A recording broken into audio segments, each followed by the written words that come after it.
coke to the White House. How did you do that? How'd you get in with coke? Dude, I knew nothing. Bro, have you seen Hunter? Sorry. I'm sorry. Have you seen Hunter Biden describing why crack is so good? It's the greatest crack advertisement of all time. No. If crack wasn't terrible for you, this guy makes me want to try crack. I'm not going to. Don't do it. I'm not giving any advice, but I'm saying this guy, like, legitimately, this might be the best advertisement for crack of all time. I'm going to send it to you, Jamie. You're gonna watch it and you're gonna go, oh my God. I'm excited for this. I want to try crack. He's the gift that keeps on giving. Well, he's a lot smarter than people give him credit for. I'll tell you that. Like, he's talking, and one of the things he was talking about was why smoking things are so addictive, why smoking cigarettes are so addictive, and like the psychology behind it. He's not dumb, but he's just a guy who, you know, became an addict, and that fucks your whole life up. It fucks you.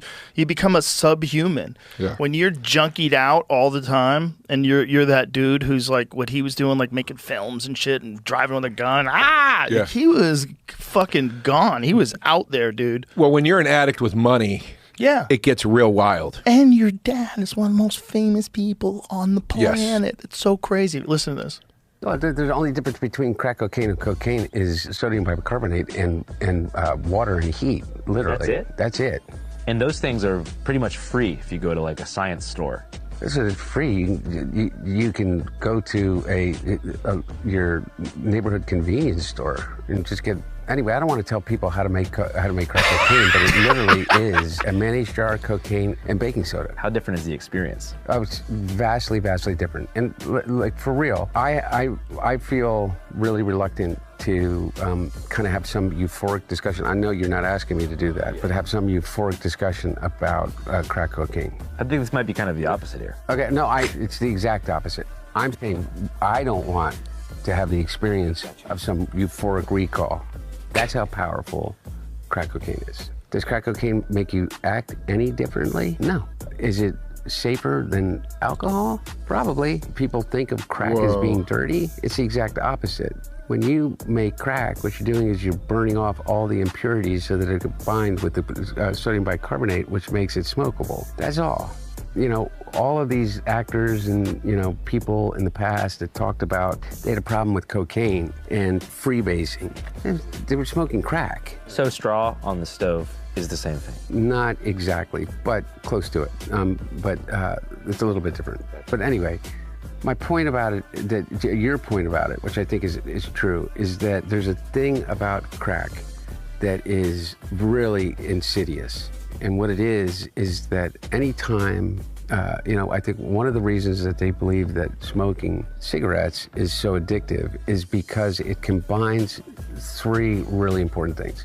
It's habit forming, there's an oral fixation, and there is a ritual combined with it. And so the idea of hand to mouth is a habit and a fixation that we learn very early, even as children. With a pacifier, with a spoon, with your thumb, even to breastfeeding. Okay, so really, I don't want to get into the psychology of it because I'm no expert, but I do know this, is that you combine with that ignition, combustion, and then you combine the ritual. You have your cigarette in the morning, you have your cigarette when you get out of the car, you have your cigarette with your coffee. Crack is that on steroids. It's over and over. Oh my There's God. ritual to it. There's a ritualized part of it. The combination of all of those addictive behaviors together becomes like really powerful. And the drug in and of itself is a more immediate euphoric sensation and connected to it than, in my experience, cocaine alone. Does it require more frequency to maintain the high? Yes. Yes. And the capacity to use more than you could otherwise with powder cocaine, just physically to be able to ingest it. Okay. So we should give that guy credit. Who's the dude who's interviewing him? Andrew Callahan, Channel 5. Well, he nailed it. He did a great job. That's the best ad for coke ever. It's the best. Best ad for crack ever. Yeah. And he could be president. How about that? How about that? That kid, How about that? He could. Like, no bullshit. Hunter Biden, after all he'd been through, look, we all his dirty laundry's all out there. We all see it. He was a freak. He, speaking of which, he's just smarter than his dad when his dad was young, and he was a crackhead. He spoke so eloquently about crack just then. I mean, that was. And by the way, you know what 2 words got me? What? Ignition was the first one. Yeah, Jesus, bro. And I forget the second word, but ignition. I was like, you got my ears here. But I have a friend